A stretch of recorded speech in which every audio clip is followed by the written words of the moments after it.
Buenas tardes, compañeros y compañeras de Ecuador, Colombia y Perú. Bienvenidos a esta tercera sesión del curso sobre transición ecológica justa con empleos verdes y azules, estrategias sindicales para un futuro sostenible.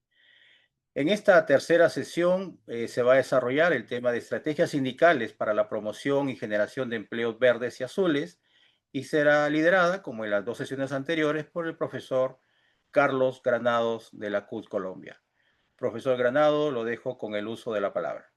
Muchas gracias, Hernán, también por la introducción y por este trabajo muy diligente que viene realizando en el acompañamiento de este espacio. Gracias también a cada uno y cada una de las personas que continúan en este proceso de formación que es muy importante para la generación de herramientas que nos permitan finalmente aterrizar la participación sindical a elementos que contribuyan no solo desde las políticas públicas, sino desde el ejercicio y quehacer sindical también, a la construcción de una transición realmente justa, la generación y promoción de empleos azules, que es lo que se requiere como un apalancador importantísimo dentro de los procesos de transición, y es respetar el trabajo digno y decente como uno de los principios importantísimos, los derechos laborales en todas sus expresiones en los diferentes sectores productivos y en los diferentes contextos en donde nos encontramos. Entonces, el día de hoy, bueno, tenemos nuestra conexión y bienvenida, un breve recuento de los contenidos anteriores, de lo que hemos venido viendo en este curso, la revisión de los objetivos y contenidos que vamos a revisar el día de hoy, valga la redundancia, y una presentación que aborde un elemento importante, es una matriz de transición, en donde ya tendremos una primera herramienta que nos permita traducir en acciones las perspectivas y conocimientos que tenemos desde los lugares donde nosotros nos encontramos en este gran mapa de la transición para pasar a tener como un ejercicio participativo en la construcción de esta matriz y finalmente hacer una explicación del trabajo en casa y dar el cierre del espacio. Día de hoy lo que buscaremos es dotar a quienes se encuentran conectados, pero también a quienes verán esta grabación en diferido, dotar de herramientas para la acción sindical que contribuyan justamente a esta promoción y generación de empleos verdes y azules desde una delimitación de acciones claras para crear planes de trabajo concretos en el marco de la transición justa en los países andinos. Y es que este suele ser un talón de Aquiles muy importante cuando abordamos el tema de transición justa, porque sabemos qué hay que hacer, pero no siempre sabemos cómo debemos hacerlo. Y ese cómo es justamente el que a veces obstaculiza el hecho de desarrollar iniciativas y en materializar acciones que se traduzcan en la construcción de una justicia social que desde la transición justa pues nos permita aprovechar las oportunidades que se generan en estos contextos y en estas dinámicas para pues obviamente los segmentos poblacionales que requieren estas acciones de transición justa. Así es que como contenidos del día de hoy, pues daremos un vistazo a por qué son importantes las agendas regionales de sostenibilidad, qué es la negociación colectiva con perspectiva de sostenibilidad y qué tiene que ver la reconversión laboral y formación para el trabajo en los procesos de transición y bueno, cuál vendría siendo también el papel de de las organizaciones sindicales.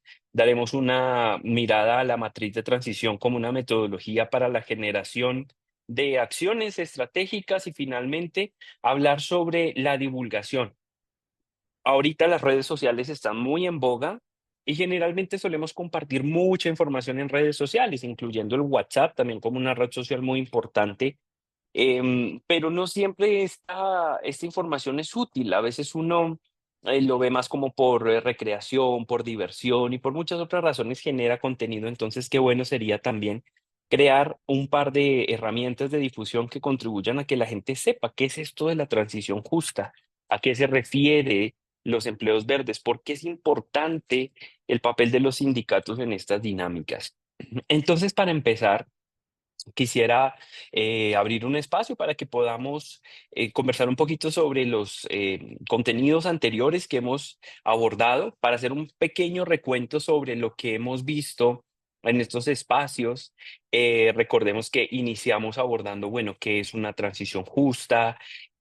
Hablamos acerca de la acción climática también como un elemento importante en el marco de la transición justa, la diversificación productiva también importantísima en comenzar a entender hacia dónde podemos ir, si se terminan los empleos en una cadena productiva, hacia dónde podemos migrar, cuáles son esos cambios que se dan. Entonces recordábamos tres cambios directos que tiene la transición en el mundo del trabajo, que son cambios físicos directos, que son cambios estructurales de la economía, cambios en las condiciones laborales. Ya no podemos trabajar al aire libre como se trabajaba antes por temas climáticos. Hay pérdida de empleos, hay reducción de la productividad laboral, riesgos para la salud en el trabajo.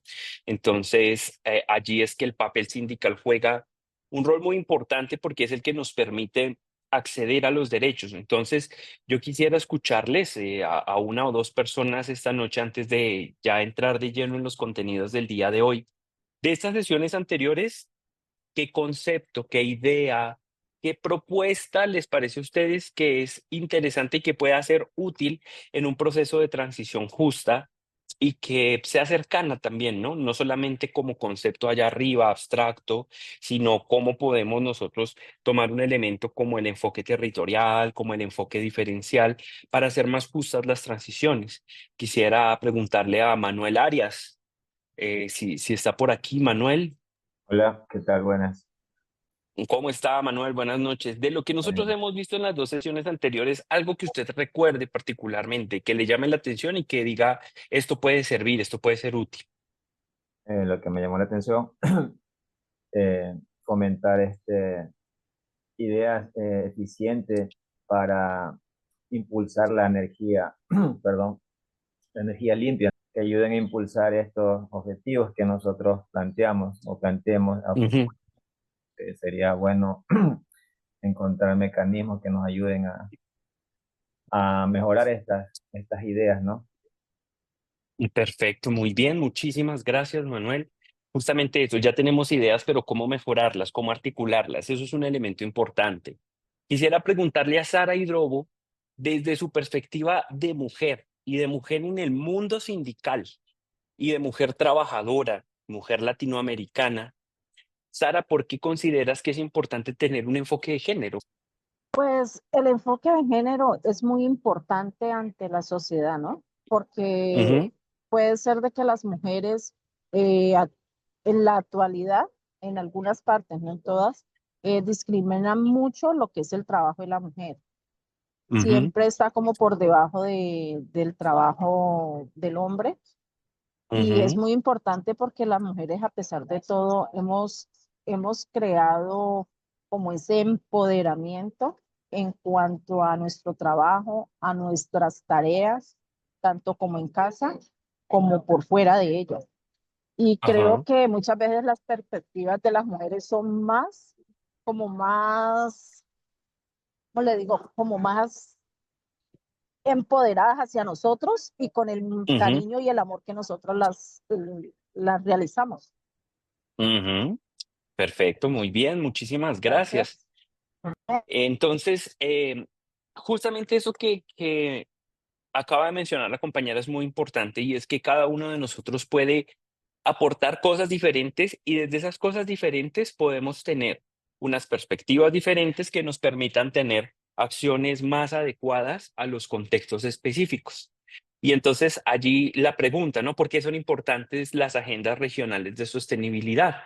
Si nosotros somos países diferentes, con condiciones diferentes, ¿qué tiene que ver el hecho de que nos juntemos como países para avanzar en estos temas de sostenibilidad y acción climática? Nosotros tenemos aquí elementos que nos unen, luchas comunes. Una primera lucha común es una dependencia de sectores extractivos de recursos naturales, básicamente minerales o hidrocarburos, en donde todos nuestros países tienen inconvenientes con eso, pero que también sus economías dependen de eso.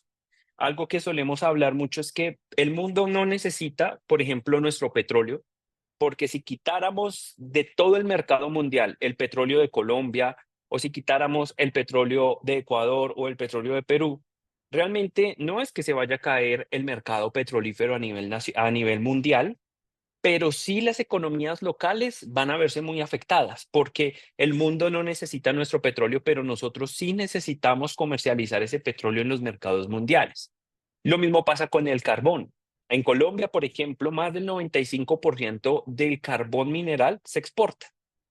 Dentro de Colombia no usamos ese carbón, pero el problema está en que hay territorios en donde más de la mitad de su Producto Interno Bruto depende de la comercialización del carbón. En casos como Ecuador, como Perú, igualmente el aporte que estas economías tienen al PIB nacional son aportes muy altos. No somos países únicamente petroleros y tenemos el potencial de exportar muchas otras materias primas y elaboradas, pero sí se ha generado una dependencia de sectores productivos bastante contaminantes. En estos discursos y en estos entornos se conocen como economías marrón. Al ser contaminantes y no sostenibles, generan unos ingresos y un dinero del que podemos disponer para atender las diversas necesidades sociales de nuestro territorio, pero también tienen un costo ambiental. Y eso lo tenemos en común como países latinoamericanos, inclusive tanto en el mundo de los países andinos como en el mundo de los países latinoamericanos, y es que dependemos económicamente de estas materias primas.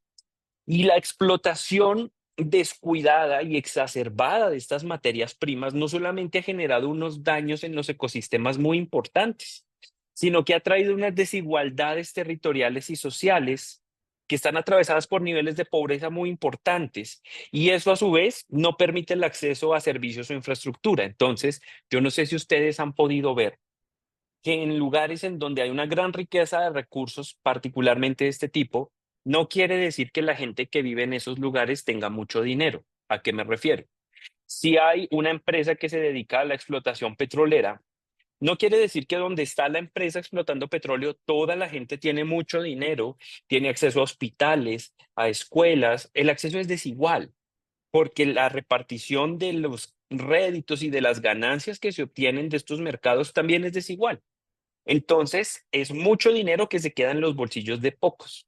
Y por otro lado, tenemos muchas personas que están en esos territorios de explotación, pero que no reciben estas regalías que deberían recibir, tanto por temas de corrupción como por malas administraciones, y en últimas porque no se cuenta con los recursos jurídicos y normativos necesarios para asegurar que los beneficios de los territorios queden en la población de esos territorios.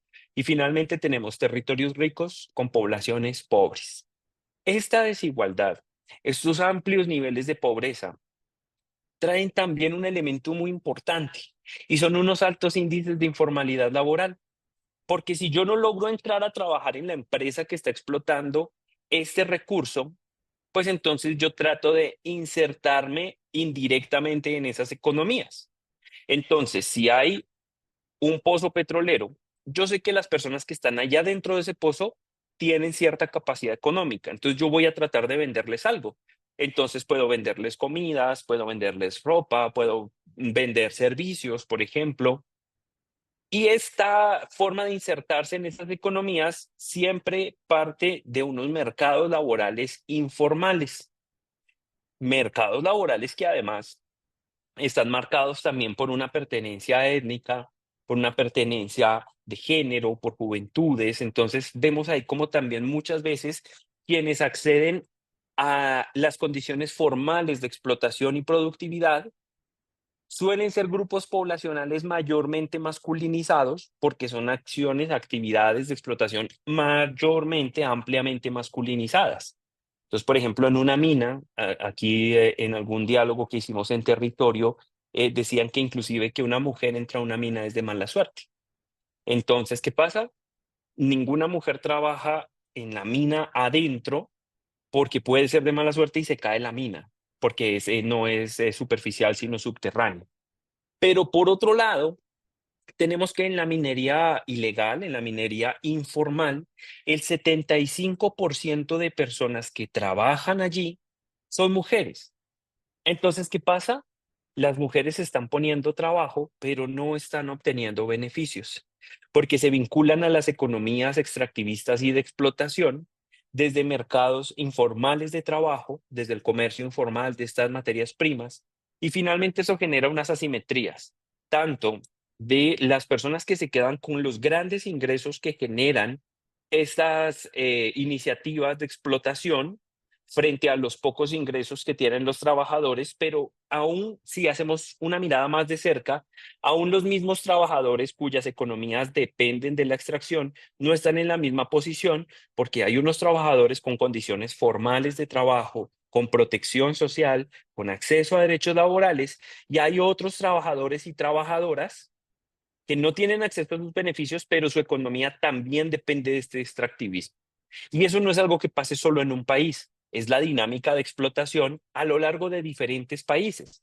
En ese sentido, los enfoques territoriales y diferenciales son clave para hacer de esta acción climática en el marco de la sostenibilidad un motor de inclusión, en donde si yo solamente reconvierto a extrabajadores formales, pues toda la reconversión laboral, la formación para el trabajo, los incentivos y los beneficios van a quedar para esa población masculinizada, que tal vez no incluía personas de la tercera edad, que tal vez no incluía jóvenes, que tal vez no incluía mujeres o personas con discapacidad, y vamos a continuar reproduciendo estas desigualdades. De manera que un primer elemento a tener en cuenta es el intercambio de experiencias que nos permitan entender cómo una misma dinámica de productividad y de explotación, si bien se presenta de maneras diferentes en los territorios de los diferentes países latinoamericanos, tiene unos efectos muy similares, efectos de generación de desigualdad, de profundización de dinámicas de pobreza y de precarización de condiciones laborales desde los mercados informales, por medio de los cuales estos segmentos poblacionales invisibilizados social, económica y laboralmente se vinculan. Entonces una persona comienza a vender comidas, otra persona comienza a arreglar los uniformes de las personas que trabajan allí, otra persona se dedica al alquiler de habitaciones para personas que estacionariamente trabajan dentro de estos lugares, pero finalmente no tienen protección social, acceso a la salud ni a la jubilación. Y eso se convierte en un problema, porque si lo hablamos inclusive desde el sector productivo agroindustrial, también sucede lo mismo.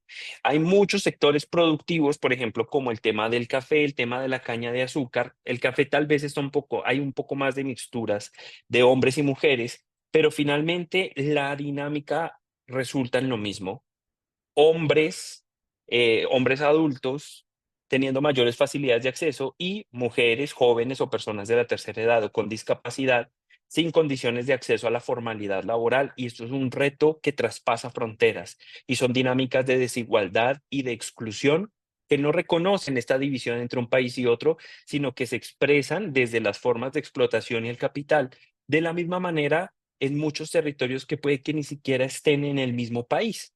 Hay un elemento muy importante, y es que las organizaciones sindicales tienen una herramienta muy potente para generar la inclusión y la apertura del mundo laboral para el acceso a las oportunidades que genera el mundo laboral desde el trabajo formal, el trabajo digno y decente, para estos segmentos poblacionales invisibilizados, que enmarcado en una dinámica de transición, pues permita darle sostenibilidad ambiental también. Y esto es la negociación colectiva. Una negociación colectiva con una perspectiva de sostenibilidad es una herramienta muy poderosa para garantizar una transición justa donde los trabajadores que tienen que hacer frente a todos los cambios que vienen con estas grandes transformaciones puedan no solamente acceder a beneficios propios, sino abrir espacio para que estos otros segmentos poblacionales tengan también un lugar en la mesa, tengan también una posibilidad de participar en estas iniciativas y acciones estratégicas que se construyan en torno a la transformación de las matrices productivas. Hay un elemento muy importante y es que esta gran dinámica de transición y transformación no solamente va a depender de iniciativas que los gobiernos nacionales implementen para el cierre de ciertas líneas productivas, como por ejemplo cierre de pozos petroleros, el cierre de minas de carbón subterráneas o de cielo abierto, el cierre de minas o de iniciativas de explotación minera de oro que sean contaminantes con el mercurio para las fuentes superficiales y subterráneas de agua, sino que también hay unos mercados internacionales. ¿Y qué pasa? El mundo está transitando en general desde sus economías y mercados hacia nuevas formas de producción. que tal vez ya no necesitan tanto estos bienes y productos generados desde encadenamientos productivos de explotación. ¿A qué me refiero? El precio internacional de estos productos es muy fluctuante, pero puede comenzar una tendencia a la baja. Cuando baja el precio, la oferta sigue siendo la misma y el precio sigue bajando justo porque no cambia la oferta, pero la demanda sí va bajando. A mayor oferta y menor demanda, bajan los precios. Cuando las empresas se dan cuenta de que ya no es rentable la producción que tenían, simplemente dan por cerradas sus operaciones y se van. La pregunta es, ¿qué pasa con las personas que dependían económica y laboralmente de estas empresas? ¿Cuáles son las iniciativas nacionales que los llevan a asegurar un plan de cierre de operaciones que contemple también la seguridad laboral en temas de protección social, de jubilación, de reconversión laboral, de reorientación laboral? ¿Cuáles son esos elementos que existen? Lastimosamente, hay muy pocos, por no decir que no hay un verdadero, un acervo de políticas públicas o de leyes o de pisos normativos y jurídicos sobre los cuales uno pueda pararse a exigir sus derechos. Y esto viene siendo un elemento gravísimo que podemos abordar desde la negociación colectiva. Cuando nosotros nos sentamos en el marco del tripartismo entre empresas, trabajadores y Estado, a acordar nuevas líneas de trabajo, nuevas agendas articuladoras y nuevas acciones necesarias para hacer justa la transición, es allí donde los sindicatos nuevamente se convierten en esos articuladores que ponen sobre la mesa las necesidades y retos que no siempre son tan visibles. Así se hizo justa la transición, porque la transición viene de muchas décadas atrás, pero es apenas en los 70s, 80s, 90s donde los sindicatos comienzan a tener esta perspectiva clara de un enfoque de derechos. ¿Dónde están mis derechos laborales? Ok, vamos a transitar hacia nuevos modelos productivos, nuevos modelos extractivistas o, si se quiere, también ambientales, pero ¿dónde quedo yo como trabajadora o dónde quedo yo como trabajador? En ese sentido, son los sindicatos los que pueden negociar las medidas que protejan los derechos laborales de la fuerza laboral vinculada tanto de manera formal como inclusive muchas veces de manera informal. Otro reto importante que suele haber es que hay cierta disgregación del movimiento sindical. Entonces, si bien hay organizaciones sindicales, a pesar de las bajas tasas de sindicalización que tienen nuestros países, muchas veces una organización sindical va por un objetivo, otra organización sindical va por otro objetivo. Y esos objetivos claramente pueden beneficiar a sus directivas y a sus afiliados, a quienes hacen parte de ese sindicato, pero no siempre benefician al grueso de los trabajadores. La configuración de agendas y acciones propuestas desde el marco de la negociación colectiva tienen el potencial de generar las condiciones para, primero, superar esta idea de que yo estoy luchando por la gente de mi sindicato y el que quiera acceder a esos beneficios que se afilie a mi sindicato. Pero ¿qué pasa con la fuerza laboral no sindicalizada, por ejemplo? ¿O qué pasa con el sindicato B? Yo soy el sindicato A y al otro lado está el sindicato B y yo conseguí unos derechos y unas condiciones para el sindicato A, pero el sindicato B se quedó atrás. Tal vez no conocían lo suficiente el derecho laboral, tal vez no conocían lo suficiente las condiciones de la empresa para generar ciertos beneficios. Y finalmente, ¿qué pasa? Esa desagregación y atomización sindical que tenemos se traduce en beneficios para unos pocos, que si nosotros aterrizamos la negociación colectiva como una herramienta que desde una perspectiva de sostenibilidad sea incluyente, ya no solo para los afiliados a mi sindicato o solo para los que hacen parte de otro sindicato, pero también están sindicalizados, sino para la fuerza laboral en general, vamos a tener la posibilidad de construir agendas, planes de acción, líneas de trabajo que realmente hagan de la transición un proceso justo, porque realmente hasta ahora las transiciones no se han mostrado, no se han implementado de una manera del todo justa, porque si bien se trata de ser respetuosos de algunos derechos, estos derechos no son todos los derechos y no están asegurados para todas las poblaciones y para toda la fuerza laboral. Y estamos en una coyuntura, es un punto de inflexión en donde van a comenzar a llegar cada vez más retos, que si no estamos preparados para asumir esos retos, van a generar mayores desigualdades y dificultades para generar justicia social desde la acción sindical, pero también desde la transición justa y obviamente también desde la negociación colectiva, porque pues las condiciones van a ser bastante más difíciles conforme los mercados y las economías se sigan transformando, lleguen procesos de despido masivo, lleguen, por ejemplo, procesos de tecnificación. Eso es un elemento muy importante también. Dentro de un sector productivo, el empresario se dio cuenta que puede comprar máquinas y una máquina hace el mismo trabajo de 20 personas, pero le cuesta menos que mantener contratadas a esas 20 personas. Entonces estaríamos de cara a un proceso de tecnificación y automatización en una transformación que también va a impactar al mundo del trabajo. Entonces, cuando nosotros hablamos de la perspectiva de sostenibilidad, debemos hablar de fortalecer la participación de los trabajadores en la planificación de políticas climáticas, tanto políticas públicas desde los gobiernos nacionales, como políticas empresariales desde los espacios de diálogo social, acuerdo y negociación con las empresas.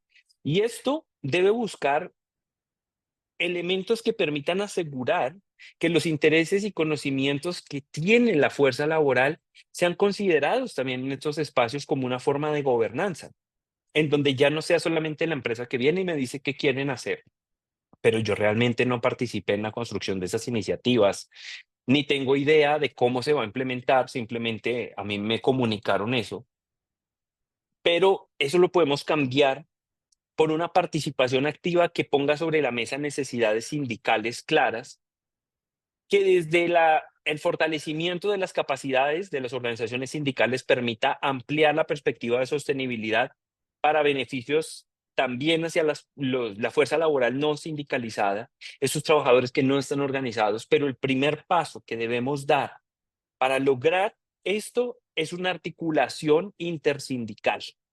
Muchas veces se lleva mejor el sindicato con la empresa que el sindicato con otro sindicato. Y lo que nosotros debemos preguntarnos es por qué pasa esto. ¿Qué prácticas son las que debemos cambiar? ¿Qué ideas debemos cambiar? ¿Qué necesidades no estamos atendiendo? ¿Y qué posibilidades de transformación tenemos para, primero, acercar las organizaciones sindicales? Y desde este fortalecimiento de la fuerza sindical, valga la redundancia, generar unas propuestas que ya no lleguen solamente a nosotros como sindicatos, sino a toda la fuerza laboral que hace parte de estos procesos productivos, bien sea en procesos agroproductivos, bien sea en procesos de explotación de materiales minerales, de hidrocarburos. ¿Cuál es ese componente que primero nos puede llevar a juntar las fuerzas de nosotros como sindicatos, a crear condiciones de negociación colectiva que entiendan esas múltiples dimensiones que tiene el ejercicio sindical, pero también necesidades de la fuerza laboral y cómo transformar eso desde una perspectiva de sostenibilidad en iniciativas que sean sostenibles no solo ambientalmente? Porque si nos centramos solo en la sostenibilidad ambiental y dejamos de lado el enfoque de derechos, no va a haber ninguna iniciativa que cree justicia social. La justicia social se construye desde el respeto a los derechos, pero los derechos primero para exigirlos tengo que conocerlos. Entonces, ¿qué pasa? Pues tenemos que, como este espacio, generar espacios de formación, escuelas sindicales que nos permitan tener un mejor conocimiento. Luego, juntar fuerzas desde las diferentes organizaciones sindicales y lograr procesos de negociación colectiva que sean sostenibles ambientalmente, pero que también sean sostenibles socialmente, desde el enfoque de derechos y un enfoque de derechos que contenga elementos económicos, de mercado, sociales, territoriales. La sostenibilidad tenemos que comenzar a dejar de verla solo como un elemento ambiental. No se trata la sostenibilidad solo de los ecosistemas y no se trata solo de la biodiversidad. Las iniciativas se vuelven sostenibles cuando hay un respeto a los derechos y cuando ese respeto es permanente, y eso requiere una exigibilidad de derechos, pero para exigirlos tengo que conocerlos. Entonces, cuando contamos con esos elementos, nos juntamos como fuerza sindical y ampliamos los beneficios de la negociación colectiva hacia otros componentes, hacia otros actores de la dinámica laboral, ahí podemos comenzar a hablar de una transición justa. En ese sentido, es importante que dentro de las perspectivas que tienen las organizaciones sindicales en esta tarea que no es fácil, y ustedes como organizaciones sindicales lo deben conocer de primera mano, no es fácil generar compromisos. Y aunque se construyan y generen compromisos, no es fácil lograr su entero cumplimiento.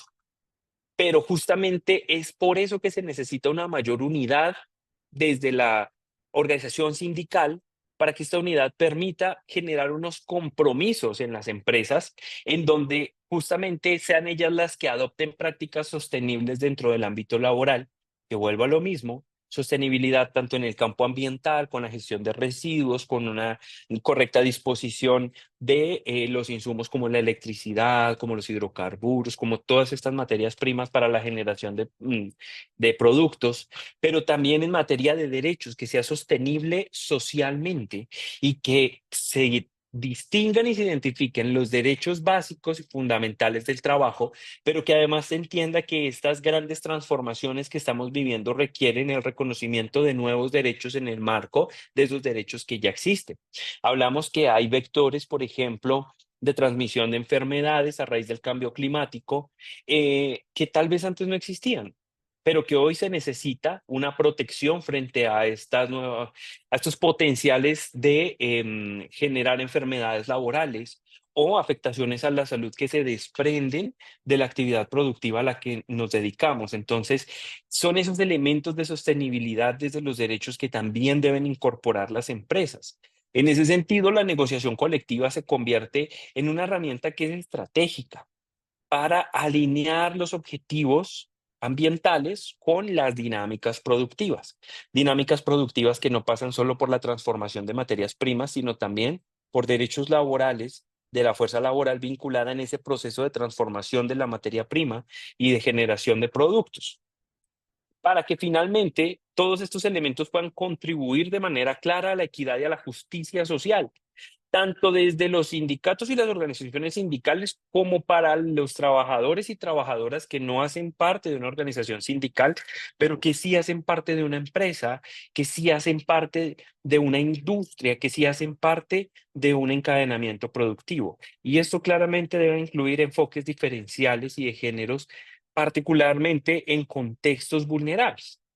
Por ejemplo, no se trata solamente de que en un sector ampliamente masculinizado digan, bueno, vamos a contratar mujeres y de repente tienen baños solo de hombres y duchas y vestidores solo de hombres porque nunca habíamos tenido una mujer, pero ahora nos toca incluirlas y ahora resulta que las mujeres no tienen un espacio seguro en donde asearse, o que los dormitorios de los hombres y las mujeres ahí duermen unos encima de otros, están todos mezclados porque no tenemos la infraestructura para generar unos espacios diferenciados. Entonces pues la mujer tendrá que hacerse respetar en medio de todos esos hombres, porque pues nosotros como empresa no podemos hacer nada. La negociación colectiva, al incluir estas perspectivas diferenciales, ayuda a entender esas necesidades específicas que se tienen y que no solamente se trata de traer una mujer y que si va a manejar un tractor o una volqueta, entonces que la pinten de rosado. Eso pasó aquí. Vamos a hacer una perspectiva de género en nuestra empleabilidad. Entonces, como todos los operarios de maquinaria son hombres, entonces vamos a poner a mujeres también a operar la maquinaria.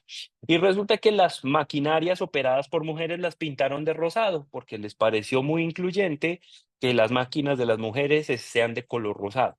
Y eso, lejos de ayudar, generó un nuevo estigma, porque entonces cuando alguien ya veía a lo lejos una máquina rosada, entonces se burlaban de ellas, es que las mujeres no saben manejar, es que seguro va a tener un accidente, es que las mujeres no son tan hábiles, y se dan nuevas formas de discriminación y de segregación en el lugar de trabajo, con algo que pudo haber sido una medida que tal vez tuvo una buena intención, pero que tuvo el efecto totalmente contrario.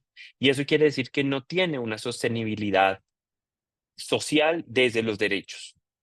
Y cuando hablamos entonces de estos enfoques de sostenibilidad, muchos requieren de elementos de reconversión laboral.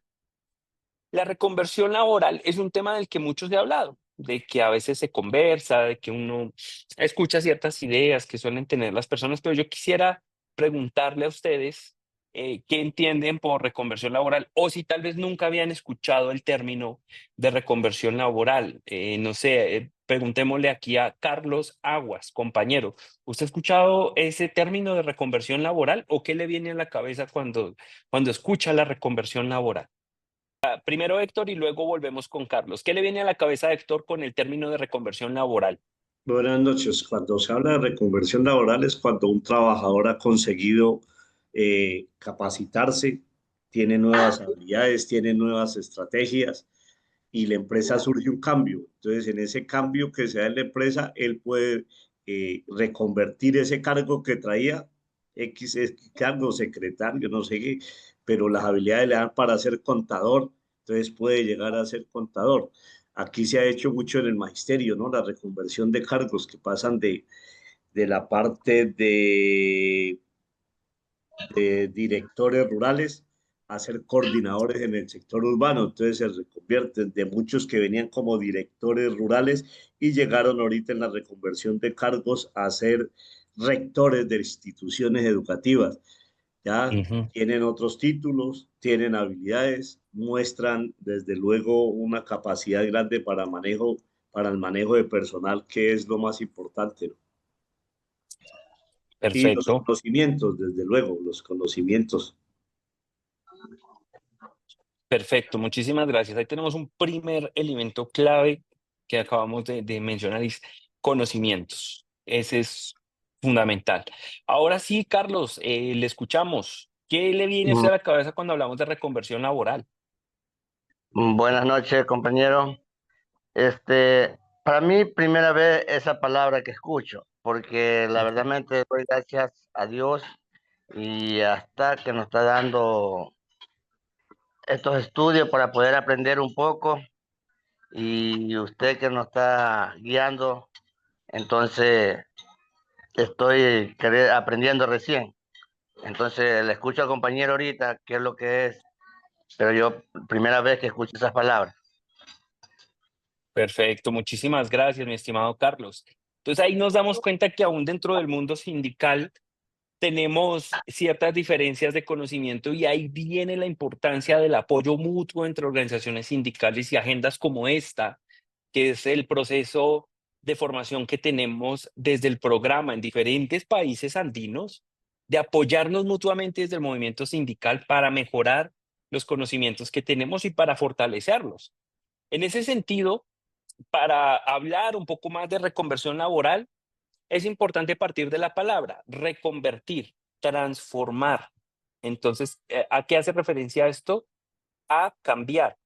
Cuando nosotros pensamos en una persona que desarrolla cierta actividad, ya se nos viene en la cabeza un tipo de persona, ¿cierto? Entonces, por ejemplo, si a mí me dicen una persona que es mecánico de carros, entonces, ¿qué se me viene a mí a la cabeza? Un taller de mecánica.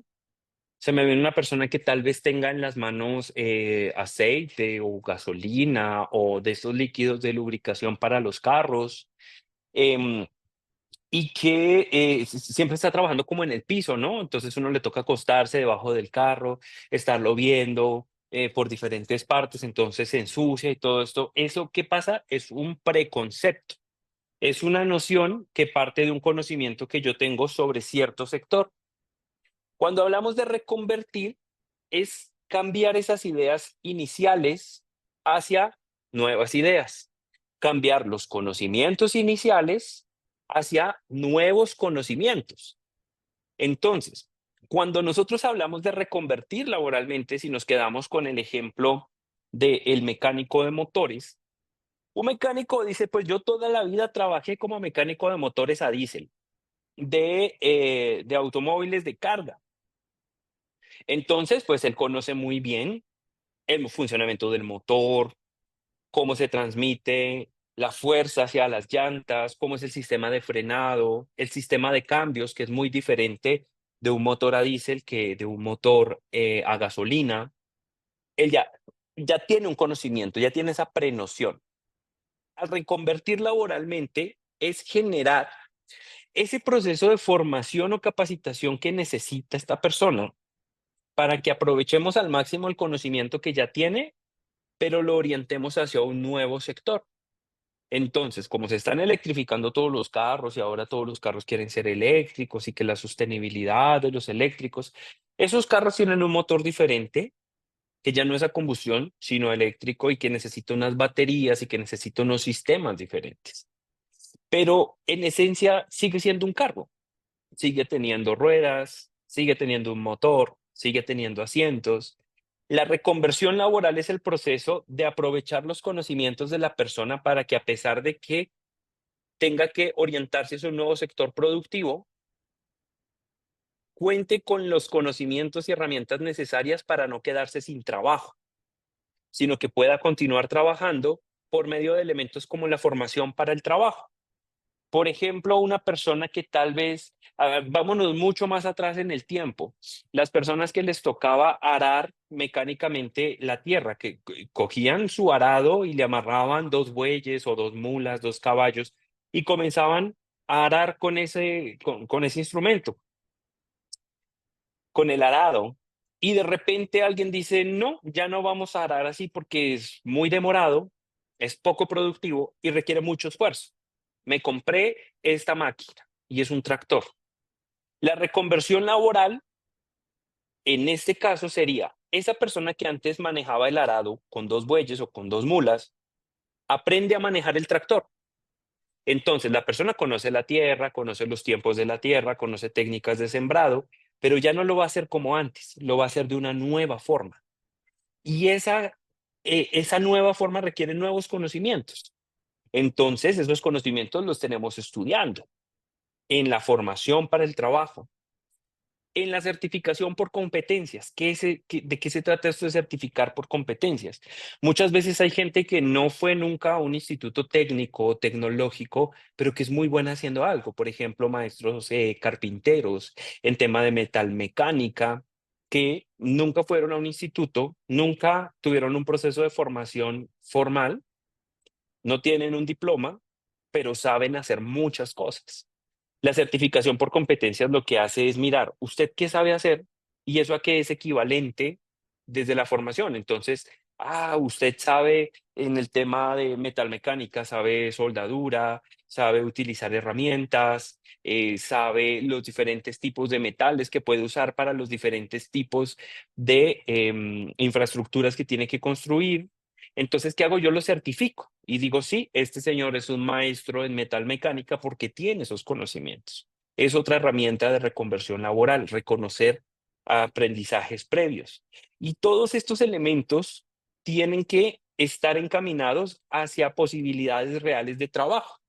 Porque, por ejemplo, si yo le enseño a una persona en el proceso de reconversión laboral, a que aprenda, digamos que programación y aprende un montón de computadores y aprende a programar computadores y se vuelve muy bueno programando computadores. Pero resulta que el territorio donde está no tiene conexión a internet y casi no hay computadores. No va a servir de nada que yo llegue a dar cursos de computación cuando las personas no usan mucho el computador en sus contextos. En ese sentido, la reconversión laboral tiene que reconocer también la productividad territorial. ¿Hacia dónde se dirige el mercado laboral? ¿Cuáles son las habilidades que se requieren en un proceso de transformación de la productividad, de la diversificación productiva? Entonces, cuando yo ya entiendo hacia dónde va el mercado laboral y dónde están las personas, lo que hago es juntarlos por medio de la formación para el trabajo. Pero este elemento también tiene eh, unos componentes desde los gobiernos y desde las empresas. La reconversión laboral no puede ser solamente una iniciativa de los sindicatos y los trabajadores. La reconversión laboral requiere una acción decidida de gobiernos locales y territoriales que implementen políticas públicas de formación para el trabajo, que implementen políticas de reconversión laboral, articulados con instituciones que ya existen. Por ejemplo, en Colombia tenemos el Servicio Nacional de Aprendizaje, el SENA, y ellos tienen instalaciones en muchos lugares a nivel nacional. Entonces no necesito crear una academia de reconversión laboral, sino que puedo articularme con instituciones que ya existen, con programas de formación que ya existen, pero hacer más visible la necesidad específica, porque a veces los programas de formación son muy amplios. Y finalmente termina uno invirtiendo horas y horas de capacitación en temas que tal vez cuando uno va a la práctica no los necesitaba tanto. Una reconversión laboral adecuada reconoce cuáles son las tendencias del mercado, cuáles son esas habilidades que necesita el mercado, qué es lo que sabe hacer la gente y cuáles son los conocimientos de la gente, y por medio de la formación para el trabajo y la adaptación de la fuerza laboral acerca la oferta y la demanda laboral para generar empleo. Y cuando hablamos de un empleo en el marco del trabajo digno y decente y de la sostenibilidad ambiental, hablamos de empleos verdes y azules. Recordemos que los empleos verdes son todos aquellos que generan una posibilidad productiva que no crea presiones sobre el ecosistema, que no daña el ecosistema, que no contamina el ecosistema, pero que además está en el marco del trabajo digno y decente y que es respetuoso de los derechos fundamentales de trabajadoras y trabajadores. Si no hay derechos, no hay empleo verde. El empleo verde tiene que tener una sostenibilidad ambiental, pero también una sostenibilidad social desde los derechos. Lo mismo pasa con los empleos azules, pero los empleos azules están orientados específicamente a océanos, mares y costas, porque en los océanos y en los mares se produce el 52% del oxígeno que respiramos, recordemos eso. Entonces, cuidar esos ecosistemas es estratégico para la vida en el planeta, pero si estos trabajos que cuidan esos ecosistemas, que puede ser turismo de investigación, turismo de naturaleza, actividades de buceo, todos estos elementos vinculados a océanos, mares y costas, em, si no están en el marco del trabajo digno y decente, del trabajo formal, no son empleos azules, son empleos ambientales, pueden contribuir al ambiente, pero tienen que tener una sostenibilidad social y un respeto a los derechos si queremos que sean empleos verdes o azules. Para generar esos empleos verdes o azules, ¿qué necesitamos? Reconversión laboral, porque la gente tiene que aprender a cambiar ciertas dinámicas productivas para hacerlas más amigables con el medio ambiente y que sean sostenibles ambientalmente, pero también socialmente desde los derechos. Eso tiene un gran potencial transformador si nosotros lo implementamos como organizaciones sindicales. En ese sentido, ¿cuál es ese papel de los sindicatos en la reconversión laboral? ¿Qué podemos hacer como sindicato? Bueno, yo hago parte de una organización sindical, yo soy fuerza laboral de una empresa que se dedica a X o Y actividad que puede ser más sostenible ambientalmente, tanto desde el sector agroecológico, como desde el sector construcción, como desde el sector energético, como desde el sector hidrocarburos. En todos estos sectores, los sindicatos y organizaciones de trabajadores tienen un papel importantísimo. Es un papel central porque su papel es la garantía de que esta transición ecológica no se dé a costa de los derechos de las personas. Entonces no pueden decir, no, es que como nos está saliendo tan caro ser sostenibles ambientalmente, les vamos a bajar el sueldo. Eso no puede ocurrir, porque estaríamos en detrimento, dañando, disminuyendo los derechos laborales para aumentar sostenibilidad ambiental. Eso no puede pasar. Tienen que subir a la par. Entonces, cuando hablamos de que no se dé a costa de la pérdida de los derechos, lo único que permite asegurar el acceso a estos derechos es la acción sindical, es la libertad de organización, de poder ejercer este derecho sindical al interior de la empresa, acceder a los permisos sindicales que se necesitan para la actividad sindical y que a la vez esto tenga una vocación de ser inclusivo, que sea equitativo, que tenga unos enfoques diferenciales en donde esos espacios donde tradicionalmente han estado solo hombres, comience a haber una inclusión de mujeres, de personas jóvenes, en donde podamos invitar a una acción sindical abierta, integral, incluyente y democrática, participativa, dentro de las cuales pueda acompañarse primero una toma de decisiones. Esto es muy importante. Las decisiones deben ser tomadas sobre la información, pero muchas veces las empresas no tienen un sistema de información que les permita entender los contextos de los trabajadores. Y es ahí cuando la participación de los trabajadores en la toma de decisiones hace que esas decisiones sean pertinentes a las necesidades de los trabajadores porque el que sabe que necesita un trabajador, pues es un trabajador.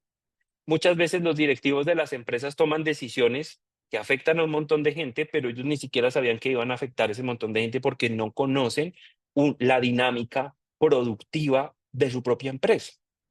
Entonces, un primer elemento importante es la participación en esa toma de decisiones y la exigencia de la participación sindical y de la fuerza laboral en la toma de decisiones empresariales que van a afectar a los trabajadores o que pueden beneficiar a los trabajadores al mismo tiempo que benefician la sostenibilidad de la empresa de un componente ambiental.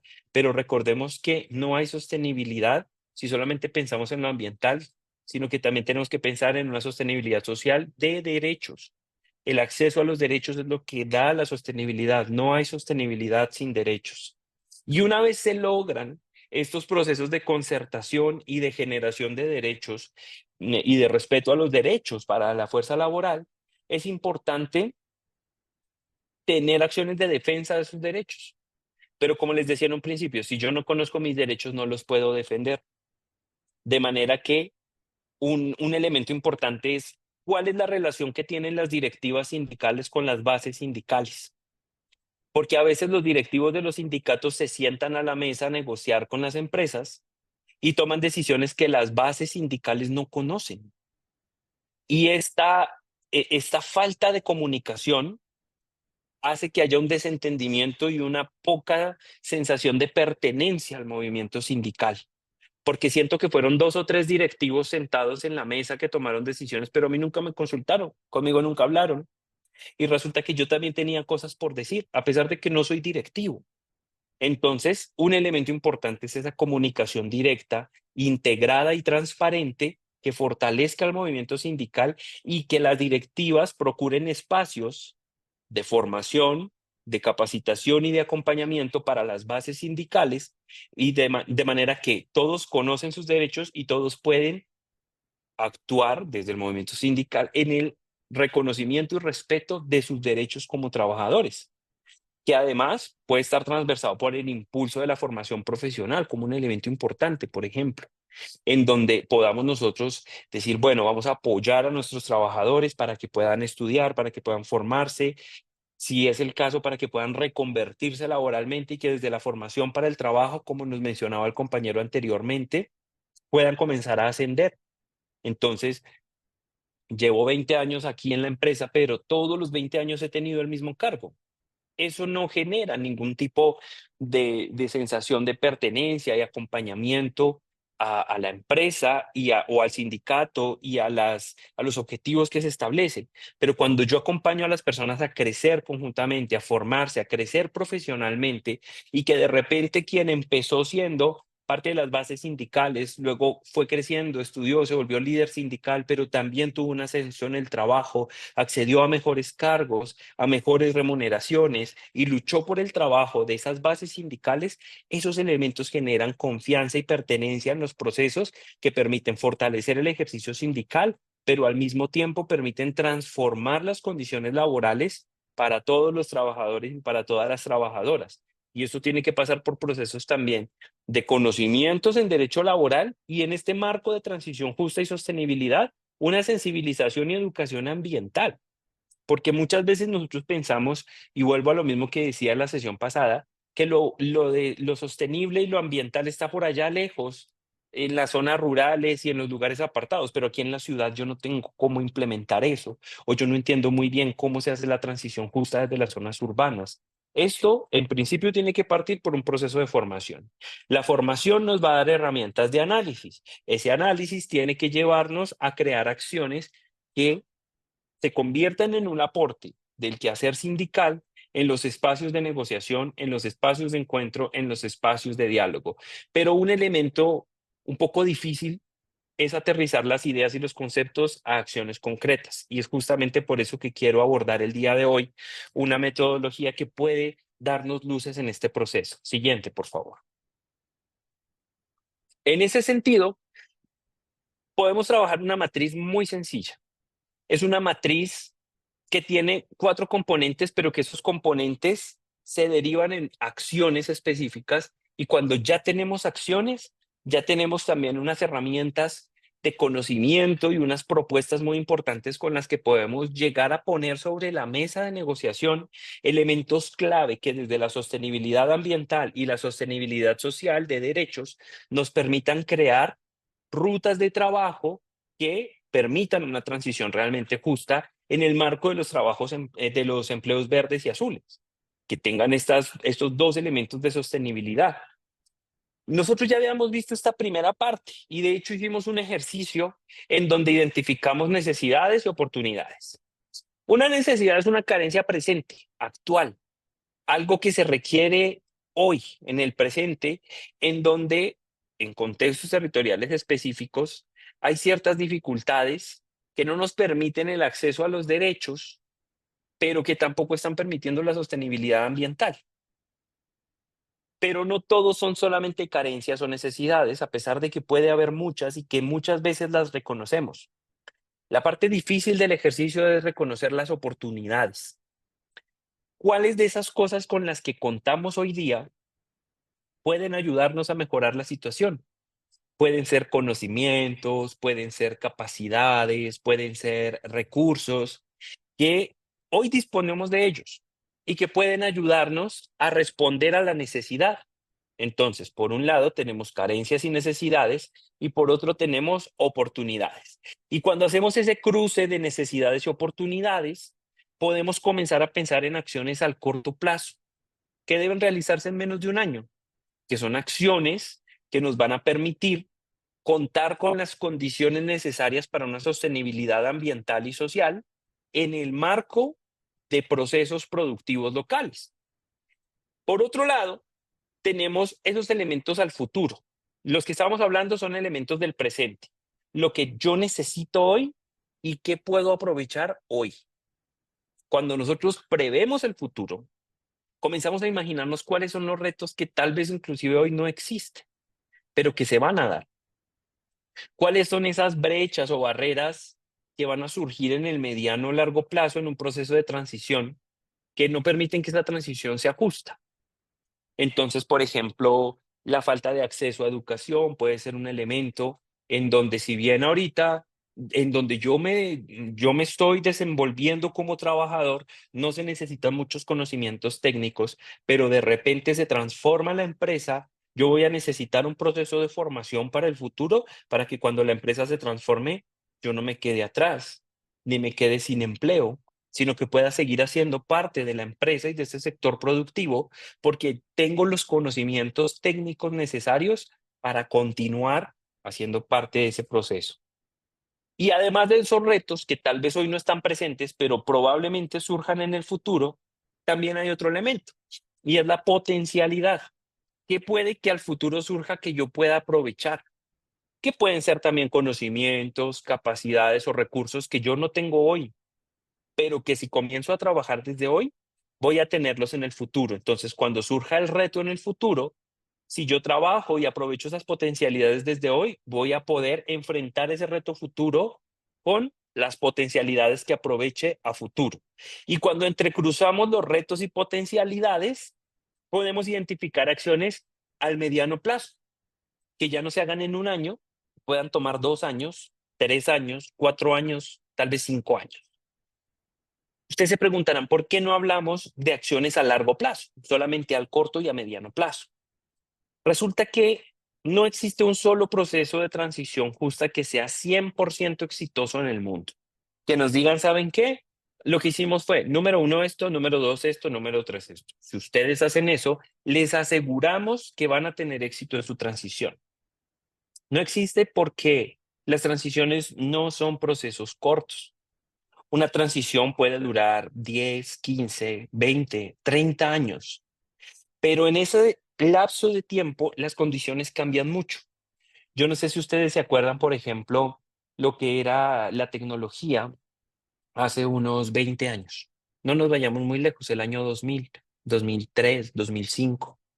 Hacer esto que estamos haciendo ahorita, de que usted en su mano tiene un teléfono con el que puede ver una videollamada y una persona en la pantalla, eso era impensable. Imagínese usted en los 90s o a inicios de los 2000s, eso no existía. Pero ¿qué pasa? Pasó el tiempo y hubo transformaciones en donde hubo retos. Entonces, por ejemplo, si nosotros pensáramos como un trabajador en el año 2000, ¿cuál sería un reto para nosotros? El cambio climático va a implicar que cambiemos la forma en la que trabajamos, en la que producimos, la forma en la que nos relacionamos con las empresas, la forma en la que buscamos la sostenibilidad. Si usted lo mira desde el 2000, eso era futuro y estaba bastante lejos. Era un reto, pero también había una potencialidad. Los cambios tecnológicos nos van a permitir capacitarnos desde un celular y con esa capacitación vamos a tener herramientas para adaptarnos a esas transformaciones a raíz del cambio climático. Pero ¿qué pasa? Si usted pensaba a demasiado largo plazo, ni siquiera se imaginaba lo que está pasando hoy. En la cabeza de nadie cabía que pudiéramos hacer esto. De 3 países nos conectamos, desde computadoras, desde celulares, desde muchos dispositivos, y todos nos juntamos a aprender. Entonces, no podemos comenzar a pensar demasiado a futuro, porque tal vez para cuando llegue ese futuro va a ser muy diferente a lo que planeamos al principio. Y por lo tanto, lo que en un principio nos parecieron soluciones ya no son tan adecuadas a ese futuro tan lejano. Como por ejemplo aquí nos comenta José Vidal, que los bueyes fueron reemplazados por máquinas de vapor y ahora las máquinas son tripuladas por inteligencia artificial. Cuando una persona manejaba un arado con bueyes, nunca se imaginó que un día hubiera una máquina automática con inteligencia artificial que reemplazara el trabajo que esa persona hacía con bueyes. Entonces, ¿qué sucede? Si planeamos a muy largo plazo, las acciones que planeemos tal vez ya no sean coherentes en el futuro. Pero si vamos teniendo planes de corto y mediano plazo, vamos a tener la oportunidad de aprender de nuestros propios errores, de identificar todas esas cosas que hicimos bien y de integrarlas en planes que se van transformando, que son dinámicos y que son flexibles para adaptarse a las nuevas condiciones del entorno que estas grandes transformaciones tienen. Eso lo podemos hacer con planes a corto plazo y podemos ir aprendiendo de nuestros errores, reproduciendo buenas prácticas, repitiendo lo que hicimos bien y vamos avanzando poco a poco. En dinámicas de mediano plazo también podemos hacerlo, porque si hacemos un plan a 3 años y se acabaron esos 3 años y decimos, bueno, ¿de aquí qué nos sirvió? ¿En qué fallamos? ¿Qué nos está faltando? Y entonces para los siguientes 3 años vamos a tener un mejor plan. Y para cuando se acabe ese plan, ya van a ser 6 años. Y dicen, bueno, ya aprendimos del primer plan y del segundo plan. Ahora vamos a implementar el tercero. Y ya no va a ser de 3, sino de 4 años, porque nos dimos cuenta que necesitamos más tiempo. Y entonces no va a ser lo mismo 3 planes consecutivos que se mejoraron con el tiempo a hacer un solo plan de 10 años que a la mitad del camino surgieron cosas que ya no sabemos cómo abordar. Entonces, por eso es muy importante en un proceso de transición tener procesos críticos, procesos planificados, pero procesos que se mejoren sobre la marcha, desde iniciativas de corto y mediano plazo que nos permitan implementar enfoques territoriales y enfoques diferenciales para hacer de la transición un proceso basado en la justicia social que nos permita abordar esas necesidades de manera estratégica. Y ahora ya tengo la acción, pero ¿qué hago con la acción? Las acciones tenemos que comenzar a separarlas. Usted cuando se come una mandarina, usted no la coge y se la come con cáscara y todo. ¿Qué suele hacer la gente? Primero hay que pelar la mandarina y después de que usted pela esa mandarina está hecha de gajos, de casquitos, de unas partecitas más pequeñas. Todas las partes en conjunto forman la mandarina, pero cada una de ellas es diferente. Una tiene semillas, la otra no tiene semillas, una es más grande, la otra es más pequeña. Esas separaciones más chiquitas de las acciones las denominamos hitos. ¿Qué es un hito? Un hito, el origen etimológico de la palabra es que cuando las personas tenían que llegar de un lado a otro y tenían que ir por un camino muy largo, que tal vez otras personas ya habían transitado, a veces se perdían y no sabían si es que me voy por este árbol de acá o me voy hacia la laguna, ¿por dónde será? Entonces comenzaron a poner unas señales, unos hitos, cosa que si usted iba caminando y llegaba hasta el primero, decía, voy por buen camino. Ay, allá a lo lejos veo el segundo, entonces camino hacia allá. Los hitos es dividir ese camino largo que tal vez a veces puede llevar a que nos perdamos en pequeños segmentos de camino en donde podemos identificar hacia dónde vamos. Entonces no es lo mismo que usted cada 100 metros tenga un hito, que puede ser un paral, puede ser un poste, puede ser una piedra. Y usted dice, bueno, ya caminé esos 100 metros, ¿verdad? Y ahora los otros 100, y ahora otros 100 y otros 100. A que le digan, camine usted para allá 1 kilómetro, recto. Y uno de repente se pierde porque llega y aquí será que es para allá o para allá, hacia dónde voy. Entonces, así como el gran camino se divide en pequeños tramos, así como una mandarina se divide en gajos, una acción se divide en hitos. Esos hitos son la identificación de cada uno de los pasos. Si, por ejemplo, vamos a preparar un sancocho, pues para el sancocho, ¿yo qué tengo que hacer primero? Ir a comprar las cosas del sancocho. O si algunas de esas cosas crecen en mi casa, tengo que ir a sacar la yuca, tengo que bajar el plátano, tengo que agarrar un pollo del galpón. Primer paso. Segundo paso, preparar las cosas. Tengo que pelar la yuca, tengo que pelar el plátano, me toca matar el pollo. Cuando ya tengo los ingredientes listos, tengo que picarlos, tengo que meterlos a una olla. Entonces, todos esos pasos sucesivos son los que nos permiten al final lograr esa acción. Pasos sucesivos o acciones sucesivas que si se hacen demasiados, luego se vuelve confuso. Si usted pone una acción y esa acción tiene 35 hitos, usted se pierde porque ya son demasiados pasos y ya no sabe dónde terminó el uno y dónde empezó el otro. Lo recomendable en estos casos es que sean hitos que mínimo sean 3 pasos, pero máximo sean 5 pasos, no más de 5 pasos. En este caso, tenemos aquí un ejemplo en donde la necesidad es la reconversión laboral. Ya hablamos el tema de reconversión laboral, de qué se trata la reconversión laboral. Y ahora resulta que hay extrabajadores de industrias extractivas que pierden su empleo en el marco de la transición. Esa es una necesidad. Necesitamos empleo. Porque el problema está en que se requiere esa reconversión laboral para extrabajadores porque si no, no van a ubicarse laboralmente. ¿Cuál es la oportunidad que tenemos? Resulta que hay un instituto de aprendizaje. En Colombia puede ser el SENA, en Ecuador está el CECAP, estos lugares de formación técnica, tecnológica y de cursos cortos que son públicos, que tienen presencia en los territorios. Entonces, resulta que aquí hay una sede, que es el lugar, es una oportunidad. Entonces, si yo tomo la necesidad de reconversión laboral como primer punto, y el segundo punto, en la parte de oportunidades, la presencia territorial de estas instituciones de formación, eso ya me lleva a una acción. ¿Cuál podría ser la acción? Bueno, vamos a establecer una mesa de trabajo con ellos, conversemos y invitémoslos a ser parte de esta mesa de trabajo que con presencia del sindicato, con presencia de la institución educativa y en el mejor de los casos de gobiernos territoriales, de juntas de acción comunal, de organizaciones sociales, podamos hablar de, bueno, vamos a hacer un programa. Vamos a hacer un programa de reconversión laboral.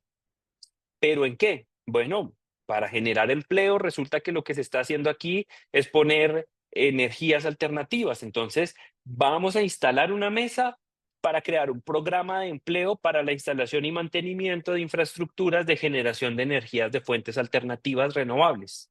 Ya tengo mi acción. Y ahora esa acción la vamos a dividir en pequeñas acciones, pequeños hitos, paso a paso. ¿Qué es lo primero que tenemos que hacer? Un espacio de diálogo. Porque yo tengo que saber si la institución quiere hacer eso, si no lo quiere hacer.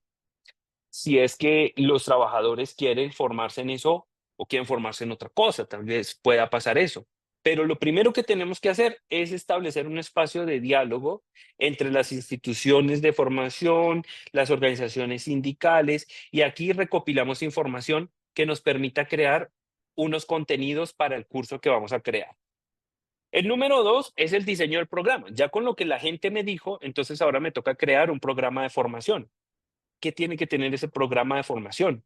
cuáles son esos contenidos curriculares, qué materias vamos a ver, cuáles son los conocimientos que se necesitan. Con eso yo diseño, partiendo del hito 1. El hito 1 me permitió conversar con la gente y de lo que conversé con ellos, el hito 2 es crear el programa. Y cuando ya tengo creado el programa, el hito 3, tengo que socializarlo y llevarlo a las personas, que la gente sepa que eso existe. Porque muchas veces los gobiernos crean iniciativas de programas y proyectos que la gente ni siquiera los conoce en territorios. Y la gente dice, no, pero es que aquí no ha llegado nada, cuando resulta que sí estaba alguna posibilidad, pero nunca hicieron difusión, nunca comunicaron nada. Entonces hay que hacer una socialización del programa para convocar a la gente a que se inscriba. Y finalmente, el proceso de formación. El que ya se inscribió entra al programa, toma sus cursos, tiene formación y ahí ya puede entonces hacer parte de este proceso de reconversión laboral. Un elemento importante es que la suma de tiempo que nos lleve estos hitos no puede superar el tiempo total de la acción. Si nosotros estamos hablando de una acción a corto plazo, como les mencionaba, no puede ser mayor a un año, porque es algo que tenemos que hacer ya. O si es una acción al mediano plazo, pueden ser 2, 3, 4 o 5 años. Pero no puedo decir yo es una acción a corto plazo y después cuando sumo los meses que me toma llevar cada hito, en este caso el hito 1, los espacios de diálogo, decimos, bueno, 2 meses para hacer estos espacios de diálogo con las instituciones, después 2 meses para crear el programa y después 2 meses para socializar, allá tenemos 6 meses. Y el programa de formación tiene una duración de 5 meses, entonces ya se inscribieron, ya ingresaron, ya dimos un tiempo para empezar el programa y al mes número 6 empezamos el programa hasta el mes número 12, completamos el año. Pero no puedo decir yo que es una acción a corto plazo de menos de un año y después sumo los meses y me dan 17 meses. Ahí ya no sería una acción a corto plazo, sino a mediano plazo. El tema de mediano plazo, ya no hablamos de necesidades, sino de retos, de los retos que van surgiendo en el futuro en los procesos de transformación. Resulta que personas con formación en instalación y mantenimiento de infraestructuras, los que tomaron el curso anteriormente, no logran encontrar trabajo. Fueron, tomaron el curso, se graduaron, tienen su certificación y nadie los contrata. Eso es un reto, porque formar no es lo único que tiene la reconversión laboral. La reconversión laboral tiene que tener herramientas de vinculación laboral para que usted no solamente estudie, sino que estudie, pero después trabaje. Porque si llenamos a la gente de certificaciones, pero no encuentran dónde trabajar, no va a ser una gran transformación para las personas. Van a adquirir nuevos conocimientos y puede ser muy interesante y muy útil en ciertos aspectos, pero realmente el objetivo está en que se vinculen laboralmente. Y resulta que ese reto surgió a futuro. Implementamos la acción, pero no hay trabajo. ¿Cuál es la potencialidad? Entonces, hay una oferta institucional en temas de transición energética justa que vincula a la sociedad.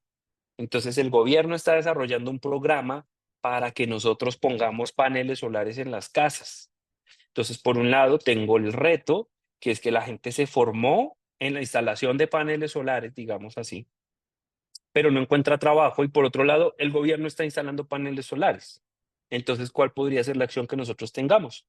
Tenemos que articularnos con el gobierno para que en ese plan de instalar paneles solares contraten a nuestra gente que se formó en la instalación de paneles solares. De manera que necesitamos dividir esa acción que ya propusimos de canales de comunicación y articulación para un trabajo conjunto entre instituciones que están en territorio con los trabajadores y trabajadoras para la instalación de estos paneles solares. Lo dividimos en 4 hitos. Primero, nos toca juntarnos como organizaciones sindicales, que tenemos afiliados, tenemos personas que ya pasaron por ese curso, pero que identifiquemos que tenemos un reto en común y es la vinculación laboral de estas personas. Entonces, juntar las organizaciones sindicales para tener mayor peso dentro de los procesos territoriales. Una vez ya nos juntamos como sindicatos, eso pasó aquí en Colombia, se juntaron 5 sindicatos para los temas de transición justa en la costa, en donde se extrae bastante carbón en la costa Caribe. Se juntaron Sintra Drummond, se juntó Sintra Carbón, Sintra Mía Energética, Sintradem, 5 sindicatos hicieron una asociación de sindicatos. Y esa asociación de sindicatos comenzó a ser invitada en procesos de diálogo, de creación de políticas públicas, generaron unos pliegos conjuntos, tuvieron mayor incidencia porque se juntaron todos estos sindicatos en una gran fuerza sindical del sector que permitió avances importantes que no se habrían logrado si cada sindicato iba por su lado. Entonces, cada quien haciendo lo suyo, yo solamente velo por mis afiliados, yo solamente por mi gente, no. Hay que superar eso y un primer paso, nos juntamos los sindicatos. Hito número 2, identificar actores territoriales vinculados con proyectos. Entonces resulta que el Ministerio de Energía tiene unos proyectos para la instalación de paneles, pero resulta que el Ministerio de Agricultura también tiene unos proyectos agrovoltaicos. ¿Qué es esto de agrovoltaico? Muchas especies de bienes, perdón, muchas especies de productos agrícolas requieren cierta cantidad de sombra, ¿sí? Las plantas necesitan una sombra para crecer y dar fruto. Entonces, en lugar de hacer un invernadero, pongo unos techos de paneles solares en donde el techo produce energía y al mismo tiempo me genera la sombra para que las especies agroproductivas que yo tengo en el suelo pues me permitan a mí tener también ese giro de negocio. Entonces resulta que el Ministerio de Energía tenía una iniciativa y el Ministerio de Agricultura tenía esa otra iniciativa. Entonces ya nos juntamos como sindicatos ahora, como sindicatos vamos juntos a esas instituciones de gobierno para decirles, aquí estamos y necesitamos vincular a la gente que ya se formó en la instalación de paneles solares. Entonces, esa identificación de las instituciones y de sus programas nos toma 8 meses. Y después de eso, ¿qué hacemos? Nos articulamos y generamos una convocatoria a todas las personas que quieran hacer parte de estos programas. Generamos unos lineamientos para que estas personas se inscriban al programa. Hacemos una difusión del programa por nuestras redes sociales, ponemos un flyer que teníamos en las historias de WhatsApp, lo mandamos a los grupos de WhatsApp que tenemos, utilizamos estas herramientas de difusión de las que en varios territorios pues, se puede hacer uso. Y finalmente, generar unos pilotos para contratar a estas personas. Entonces, bueno, no podemos hacer un gran plan nacional, pero sí podemos priorizar unos territorios en donde en este municipio o en este cantón o en esta cabecera municipal o en esta administración vamos a empezar a implementar y progresivamente vamos avanzando en nuestros territorios. Y eso nos toma 12 meses más. Entonces, ahí tendríamos una acción al mediano plazo que nos ayuda a resolver un reto que no estaba, pero que surgió, pero al mismo tiempo aprovechar una potencialidad que se generó en el territorio. Siguiente, por favor.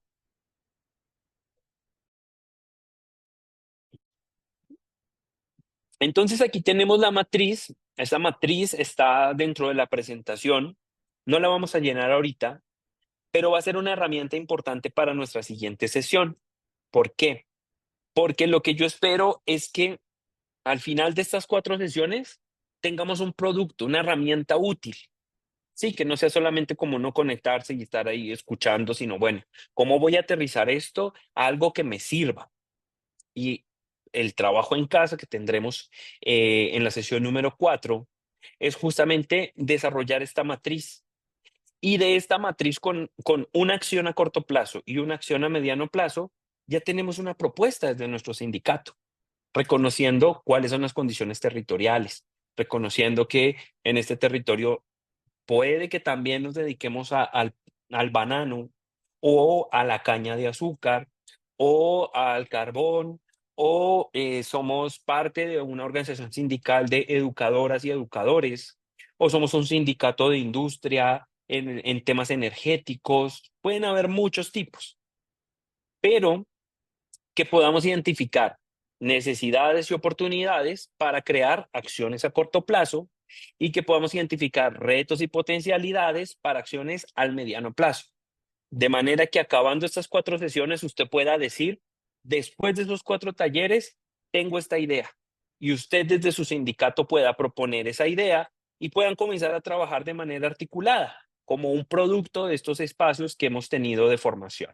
Entonces, bueno, para tenerlo en cuenta, tienen aquí la plantilla para que la podamos utilizar para el trabajo final, que va a ser como la muestra de una muestra de los aprendizajes que obtuvimos a lo largo de estas 4 sesiones. Pero una vez que nosotros tengamos ese plan, no podemos hacerlo solos.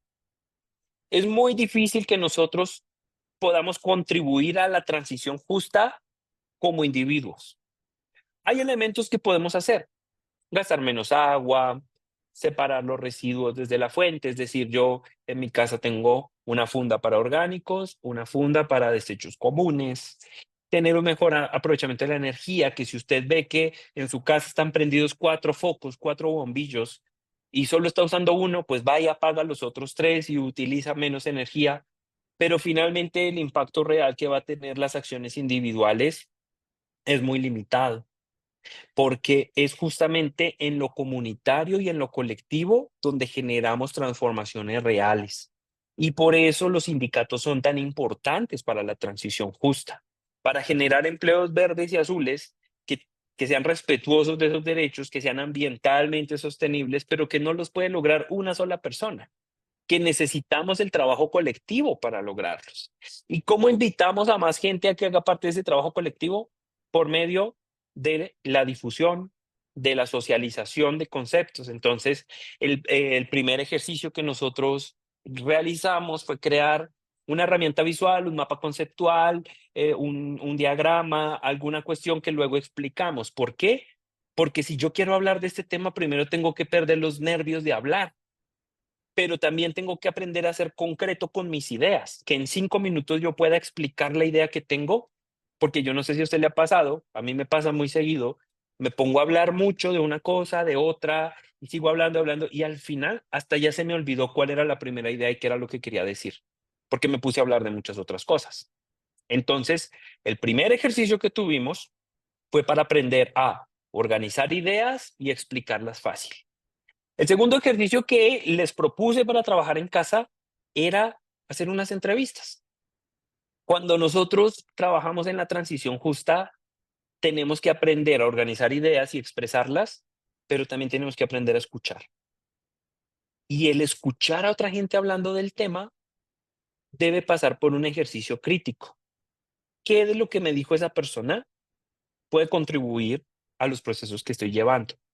Tal vez me ayude a identificar una necesidad que yo no había visto, o un reto que yo no había tenido en cuenta, o también una potencialidad o una oportunidad. Y de eso que me dijo la otra persona, yo puedo crear una acción al corto o mediano plazo que contribuya a esa transición justa. ¿Y cómo podemos nosotros lograr eso si no hay una difusión, si no conversamos? Y ahí es cuando las redes sociales se convierten en una estrategia importantísima, en una herramienta de transición, en donde nosotros, al publicar un video sencillo, podamos decir: la transición justa es importante porque es la que nos permite tener acceso a derechos laborales y al mismo tiempo contribuir a la sostenibilidad del ambiente. Entonces usted se hace un video cortito de 1 minuto y en ese minuto explica: no hay sostenibilidad sin derechos. La transición no es justa sin trabajo digno y decente. Para que la gente entienda que no se trata de sembrar árboles y que no se trata de cambiar el carro de gasolina por un carro eléctrico. No, no es eso la transición. La transición es cómo los derechos de los trabajadores son el centro de todos los procesos de transformación para evitar el cambio climático. De cómo no podemos tener una sostenibilidad ambiental a costa de los derechos laborales y de cómo la transición debe crear oportunidades de inclusión para quienes nunca han estado incluidos. Entonces usted, ¿qué hace? Ya tiene una herramienta que es un pensamiento sistémico, de que usted tiene el concepto claro y sabe ese concepto qué tiene que ver con los demás conceptos. Lo expresa en un video corto. Y esto tiene que tener unos elementos claves. La difusión, importante, dentro de las historias de WhatsApp, dentro de las cadenas de WhatsApp, dentro de los grupos de WhatsApp. WhatsApp es una herramienta muy importante que tiene un potencial enorme, pero no siempre lo usamos para eso. A veces lo usamos para subir a la historia unas cosas de chistes, unas imágenes que dicen empieza septiembre con S de superación y entonces este va a ser un gran mes para mí. Y no quiero decir que eso sea malo. Cada quien puede hacer con sus redes sociales lo que se sienta cómodo haciendo, pero ¿por qué no aprovechamos ese potencial de comunicación que tiene para que otras personas conozcan qué es transición justa, para que otras personas conozcan cómo hacer justa la transición, para que otras personas sepan que es una cuestión de derechos y no solo del medio ambiente y de las aves y de los peces y de los ríos? Tiene que ver con todo eso, pero también con unos derechos laborales. Tiene que ver también con negociación colectiva, tiene que ver también con participación, con aprender a escuchar a otras personas. En ese sentido, cuando nosotros ya, por ejemplo, tuvimos como los ejemplos que estaba poniendo de acciones a corto plazo y se creó el programa de formación y entonces decimos, listo, ya hablé con esta institución de educación y vamos a adelantar un piloto de reconversión laboral para 40 personas que van a ser parte de este proceso de formación. ¿Qué tiene que hacer usted? Difusión, contarle a la gente lo que está haciendo. Y las redes sociales son importantes, entonces se convierten en una herramienta para que esas acciones al corto y mediano plazo usted las pueda compartir con la gente y al mismo tiempo que la gente le pueda retroalimentar y decir, ah, también necesitamos en el sector del banano, también necesitamos en el sector del cacao, también necesitamos en el sector de los zapatos, también necesitamos en el sector de la pulpa, de la biomasa para hacer papel. Entonces, ahí hay una herramienta importante que también tiene unos retos importantes. Y es que mucha gente ha comenzado a usar las redes sociales para difundir información falsa, para desinformar a las personas. Y estas personas sí se la trabajan súper bien y expresan su idea y expresan sus argumentos con información falsa que al final la gente termina creyéndose. Entonces, el reto está en que nosotros cuando vamos a dar una información estemos seguros de lo que estamos diciendo. Porque a veces hablamos sobre datos que escuchamos por allá o cosas que alguien más dijo, pero yo no estoy seguro. Entonces, no, dijeron que la transición justa nos va a dejar a todos sin empleo y esa es una injusticia porque no hay oportunidades y todos nos vamos a morir por el cambio climático. ¿Y usted de dónde sacó esa información? Ah, no, yo se lo escuché a una persona, pero yo no sé ella de dónde lo dijo. Pero dejamos de lado las opciones de generación de empleos verdes y azules, las posibilidades de establecer mesas de trabajo con otras instituciones, espacios de negociación colectiva para precautelar los derechos y el cumplimiento, el respeto y cumplimiento de los derechos laborales. ¿Por qué? Porque estamos yéndonos hacia ese otro espectro de desinformación. No debemos caer en la desinformación. Siempre debemos corroborar que lo que estamos diciendo viene de una fuente confiable y que va a ser útil para las personas. Porque la desinformación no solamente confunde a las personas, sino que obstaculiza, hace más difícil el crear unas acciones que permitan hacer una transición justa. Entonces, si vamos a tener las redes sociales como un medio de difusión de la información, hay algunos elementos que debemos tener en cuenta. Siguiente, por favor. Parte de estos elementos son amplios, son muchos, pero aquí los agrupé en 4 componentes importantes. Un componente de la socialización que hacemos de los conceptos y del material que nosotros difundimos en redes sociales puede estar orientado a la sensibilización y la educación.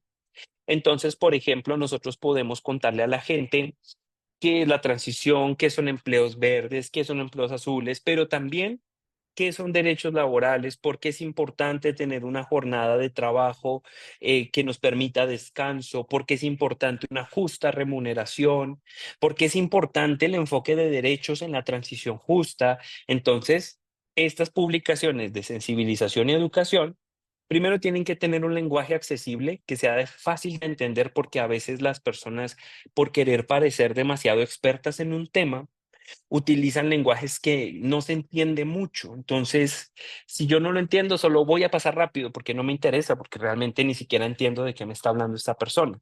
Entonces, tiene que ser con un lenguaje accesible, tiene que ser un material de fácil consumo, porque si yo le mando a una persona un manual de 50 páginas y le digo, tome, leas este manual que ahí está todo, pues es difícil que uno saque el tiempo para sentarse a leer 50 páginas y subraye y tome apuntes y anote las ideas importantes. Uno realmente no se toma el tiempo para hacer eso. Uno después de leer 3 páginas, 4 páginas ya está cansado, entonces como que ya pierde el interés. Y finalmente, un elemento que suele ser bastante útil son elementos gráficos llamativos. Por algo, la comunicación actual de las redes sociales tiene mucho emojis. Entonces, ustedes ven los emoticones de la carita feliz, de la carita triste. Los componentes gráficos son elementos importantes de la comunicación humana porque permiten darle un sentido de cercanía y familiaridad a los contenidos. Entonces, en este componente de sensibilización y educación, 3 elementos a tener en cuenta: lenguaje accesible, material de fácil consumo, elementos llamativos. Pero también puede ser un material de capacitación y formación. Tal vez dentro de su rol en la organización sindical a la que usted pertenece, usted también pueda utilizar las redes sociales para estos procesos. Entonces, allí puede generarse el anuncio de cursos virtuales. Muchas instituciones suelen tener cursos de formación gratuitos en donde probablemente haya ciertas personas que tienen acceso a Internet y puedan decir, bueno, yo puedo tomar ese curso, no me cuesta nada y yo no sabía que existe. Entonces, esa difusión de los cursos que existen, un material educativo que sea resumido, que no sea muy largo. A veces uno piensa que por querer mostrarse como más experto, entonces el mostrar las cosas como difíciles, como complejas, eso me hace quedar mejor. Y realmente es al revés. Lo difícil es tomarlo lo complejo y hacerlo sencillo. Porque hay muchas personas que toman lo sencillo y lo vuelven complejo. Eso es fácil y mucha gente lo hace, pero pocas personas se toman el trabajo de tomar lo complejo y volverlo sencillo para todas las personas, para que se animen más a participar en procesos de diálogo social, para que tengan mejor entendimiento de las dinámicas y finalmente se democratice el acceso a la información. Y otro elemento importante son las entrevistas. ¿Qué piensa la gente? ¿Qué anda diciendo la gente por las calles de ciertos temas? Yo no sé si ustedes se han dado cuenta que eso está muy de moda en algunas redes sociales, en Facebook se ven videos de que salen a la calle y hacen entrevistas sobre cierto tema u otro tema, la gente opina. Entonces, qué bueno también desde los procesos de capacitación y formación tener en cuenta con entrevistas qué opina la gente y a partir de ahí las iniciativas que haya de formación y capacitación estén alineadas con lo que la gente cuenta de qué necesito, qué espero, qué quisiera, cuál es mi expectativa o cuál es mi necesidad. Podemos hablar también de incidencia y movilización en cuanto a cuestiones importantísimas y de hecho muchas de ellas muy urgentes que la gente ni siquiera sabe. La gente no sabe, por ejemplo, que se esperaba con el Acuerdo de París que no aumentemos la temperatura global por encima de los 2 grados centígrados hasta el 2030, pero que preferiblemente sea 1.5 grados. Y se dijo que hasta el 2030, pero realmente estamos muy cerca de sobrepasar ese límite. La gente a veces no entiende la urgencia de la acción climática. Entonces podemos generar ahí una incidencia sobre contarle a la gente, oiga, ¿sabe qué? Eso parece que estaba muy lejos, pero está más cerca de lo que se piensa. Y no solamente en la gente exterior, al interior de las empresas, al interior de las bases de las organizaciones sindicales. Entonces, a partir de allí, de esta incidencia y de esta motivación de la participación ciudadana, podemos hacer convocatorias para espacios de participación o campañas que nos permitan exigir y promover una mayor participación sindical en los espacios de formación, en los espacios de participación, en los espacios de generación de políticas públicas, porque como se veía en uno de los videos que compartí con ustedes, el de la sesión 1, individualmente no podemos cambiar nada. Individualmente no podemos detener el cambio climático, pero sí podemos hacerlo conjuntamente desde herramientas como la política pública, desde herramientas como las mesas de trabajo, como los planes intersectoriales que nos junten, que nos acerquen como sindicatos, como empresas, como actores sociales, organizaciones de mujeres, organizaciones de jóvenes. Hay muchos tipos de organizaciones de base que tienen mucho por decir y pueden hacer aportes muy importantes para este proceso.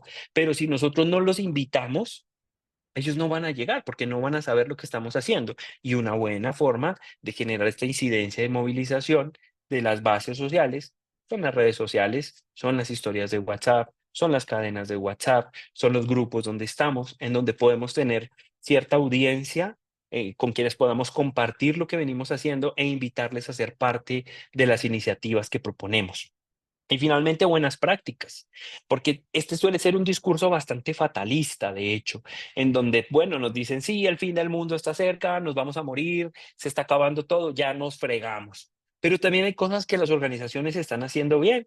Hay iniciativas que podemos nosotros replicar esas buenas prácticas. Entonces, podríamos también compartir testimonios o casos reales como los que compartimos en la primera sesión, en el Ecolodge que se está desarrollando en Ecuador, cerca al Yasuní. No es la panacea, no va a solucionar todo, pero está siendo una iniciativa comunitaria que está generando oportunidades de empleo y al mismo tiempo está generando sostenibilidad ambiental en el marco de los derechos laborales. Entonces, puede ser una buena práctica que tal vez inspire a otras personas a tener iniciativas parecidas. ¿Cuáles son esos casos de éxito o esos incentivos a la alianza entre personas? A veces estamos haciendo cosas muy buenas y otras personas ni siquiera saben que lo estamos haciendo y cuando se enteran dicen, yo quiero ser parte de eso. Lo que tú estás trabajando me parece muy importante y yo quiero apoyarte. Yo quiero trabajar junto contigo. Eso nos lo permite la difusión desde las redes sociales. Entonces, como ven, es una gran oportunidad para que nosotros podamos abordar estas temáticas no solos, porque individualmente no podemos. Necesitamos juntarnos como fuerza laboral, como trabajadores, juntarnos como sindicatos, juntarnos como ciudadanas y ciudadanos, juntarnos como sujetos políticos y desde la colectividad crear acciones que desde su paso a paso en los hitos nos permita construir líneas de trabajo aterrizadas a una acción que ya no sea solo el discurso o pensamientos o conceptos demasiado alejados de la realidad, sino acciones específicas que reconocen los potenciales y las oportunidades que que brinda cada territorio y cada contexto específico y que sean incluyentes con elementos diferenciales para mujeres, para jóvenes, para tercera edad, personas con discapacidad, para grupos étnicos o culturalmente diferenciados, para todas estos segmentos sociales que históricamente se han dejado atrás, que históricamente se han hecho a un lado, que históricamente se han invisibilizado. La transición justa tiene el potencial de cerrar esas brechas, pero no lo va a hacer por sí sola. Si dejamos que la transición siga el camino solita, lo que va a hacer es reproducir las desigualdades y finalmente vamos a tener una pobreza verde y vamos a tener una desigualdad verde. Y eso no es lo que buscamos desde la transición justa. Lo que debemos buscar es la igualdad y generación de oportunidades para quienes no las han tenido, al mismo tiempo que tenemos una acción climática y una justicia ambiental, pero todo esto en el marco de los derechos laborales. Así es que esto como un gran resumen de lo que hemos venido viendo hasta el día de hoy, que desemboca en esta matriz de transición en donde ya podemos tener unas ideas de acciones concretas para superar la etapa del discurso y comenzar a dar nuestros primeros pasos en la etapa de acción.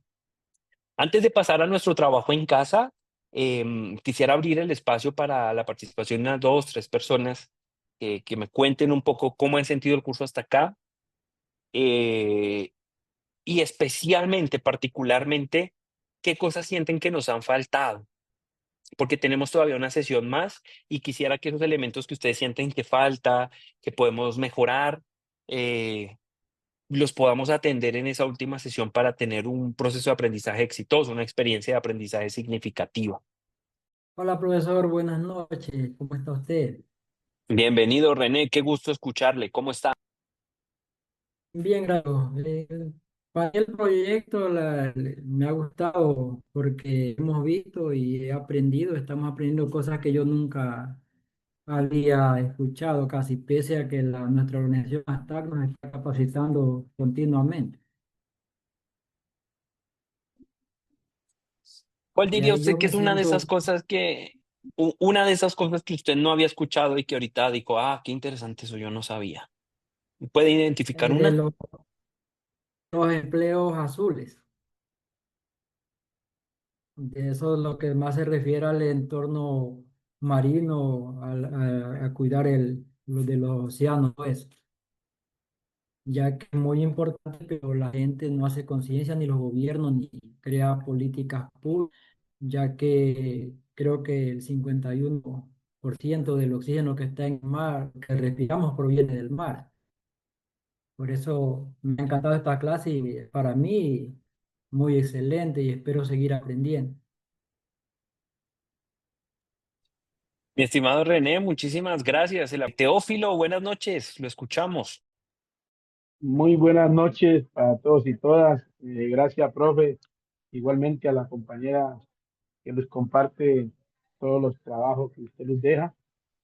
Agradecerle mucho por todo este aprendizaje desde el sector de la caña de azúcar, Tuluá y el Cauca.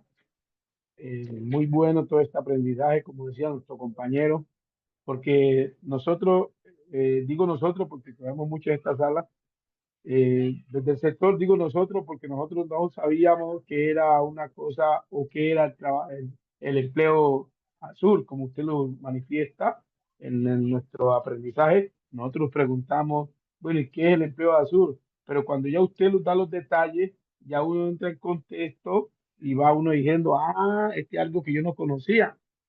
¿Sí? Entonces, desde la Central Unitaria de Trabajadores Colombia, agradezco muchísimo verme compartido para yo tener algo que no sabía y replicárselo a nuestras bases como líder sindical, comunal que también soy.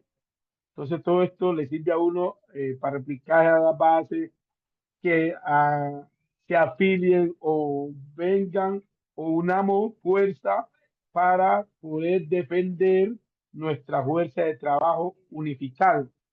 Porque como decían mis ancestros, una sola gota no hace llover.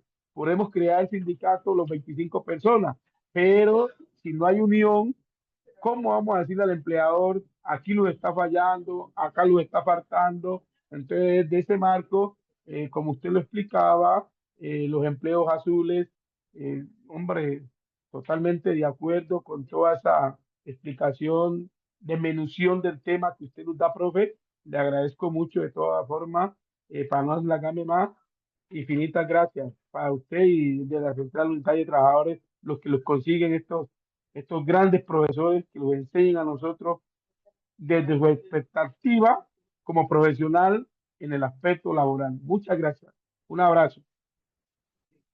Igualmente, Teófilo, un abrazo, muchísimas gracias. Y sí, de hecho, el sector de la caña también es un sector muy importante para nuestra economía nacional y por lo tanto, los procesos de transformación que hay ahí, pues tienen que ser justos y tienen que tener un enfoque de derechos y eso es fundamental, porque no hay sostenibilidad sin derechos. No podemos enfocarnos solamente en lo ambiental, pero que eso sea a costa de malas condiciones laborales. Entonces, creo que lo que menciona Teófilo muy importante y es articularnos con las bases. Eso es fundamental y de verdad desde la colectividad podemos crear transformaciones. Así es que mientras más nos juntemos y como dice Teófilo, él es líder sindical, pero también líder social, esos liderazgos son los que nos invitan a una juntanza, una articulación, una cercanía comunitaria que desde la colectividad genera transformaciones en esta transición que tenemos que hacerla justa desde los territorios y las organizaciones de base. Muchas gracias. La opinión que le voy a pedir, y creo que a mis compañeros también les interesa, el decreto ley que lo ha puesto nuestro presidente, eh, la negociación multinivel. De pronto, no sé si usted lo ha escuchado, para nosotros es nueva acá en nuestro sector o en nuestro país. Ustedes allá, ¿cómo la manejan? La negociación multinivel territorial. Esa es mi pregunta. Muchas gracias.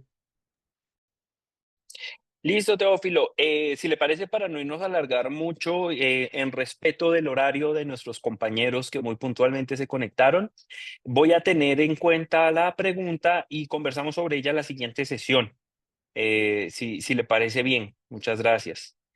Totalmente de acuerdo con el respeto de los demás compañeros. Manuel, ahora sí, gracias. Bueno, seré un poco breve.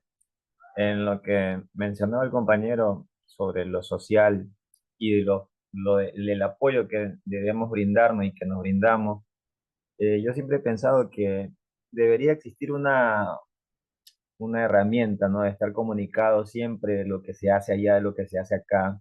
Es decir, una página en redes sociales, ¿no?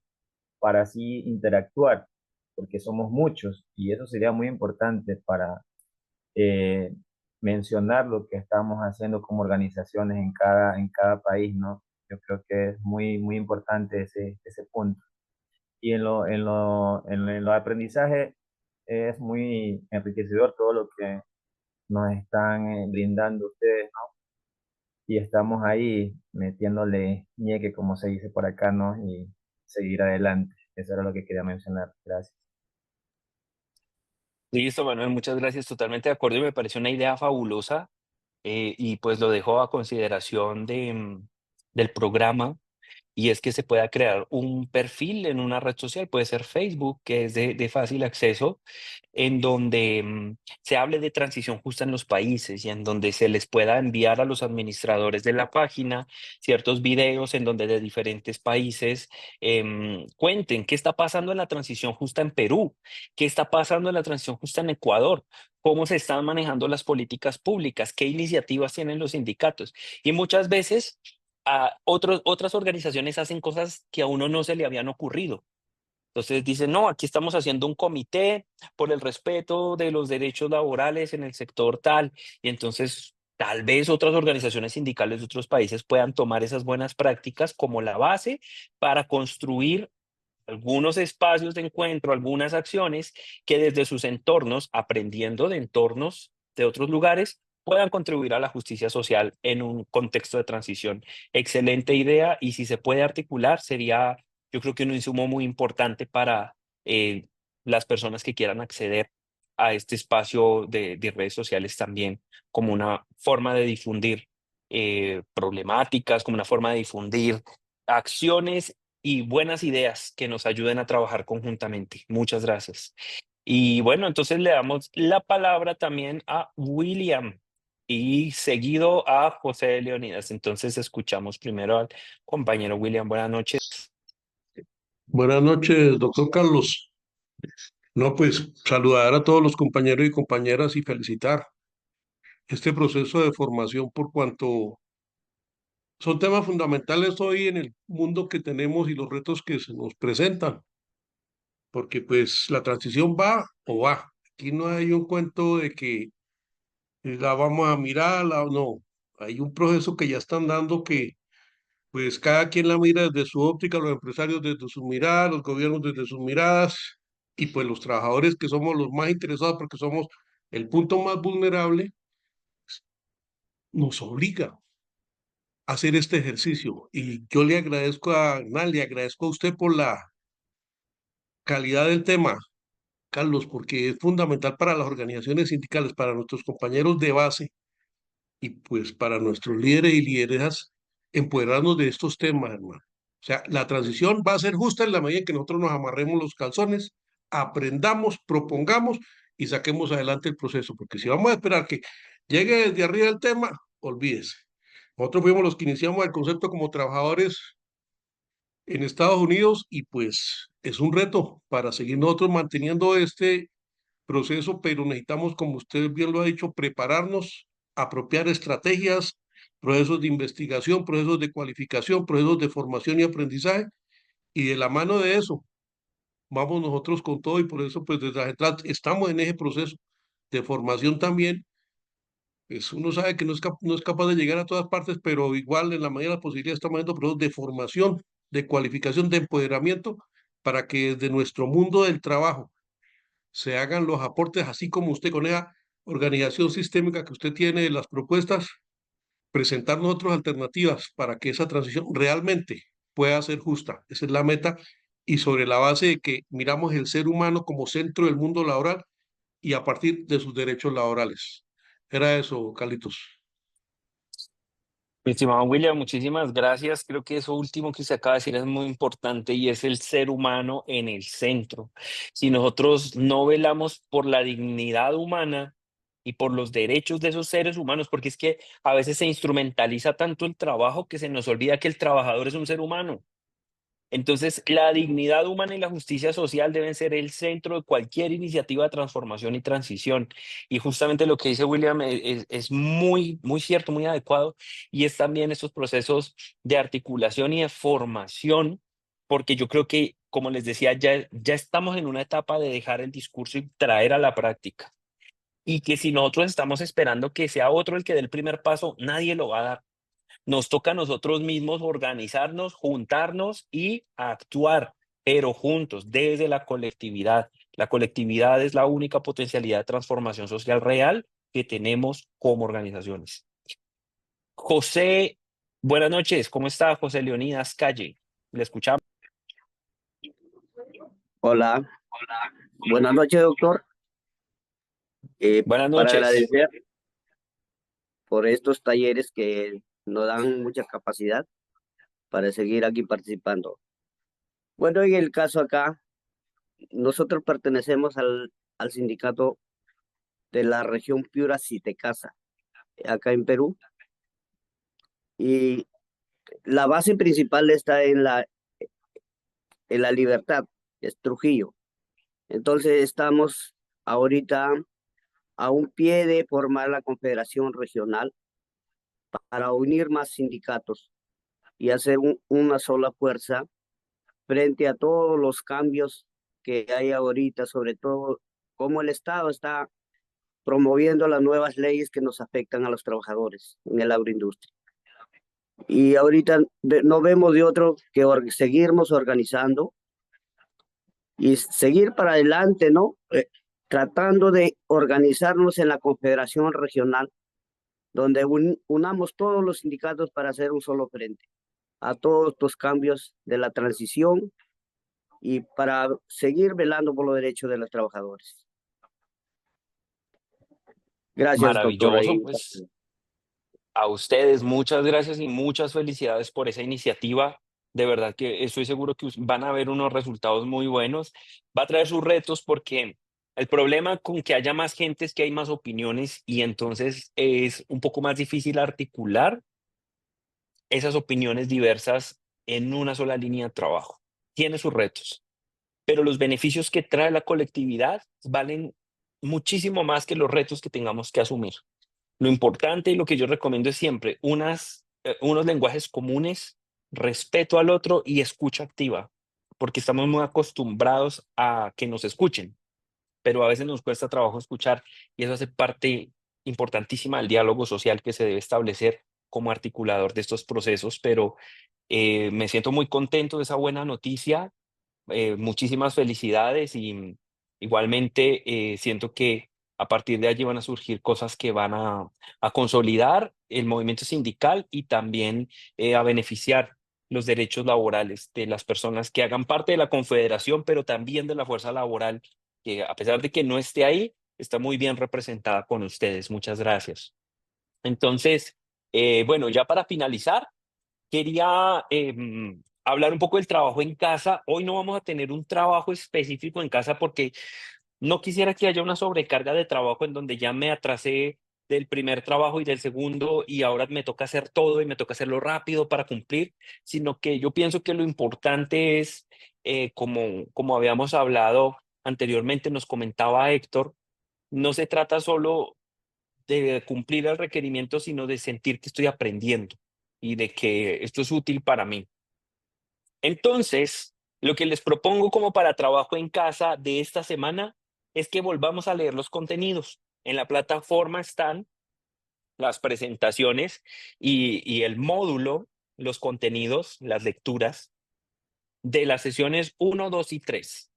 Las dos anteriores y la del día de hoy. Les quiero pedir que nos tomemos un tiempo para volverlas a leer, para recordar de qué hablaban, qué fue lo que vimos. Esas lecturas tienen unos materiales complementarios. El primero tiene unas lecturas y un video.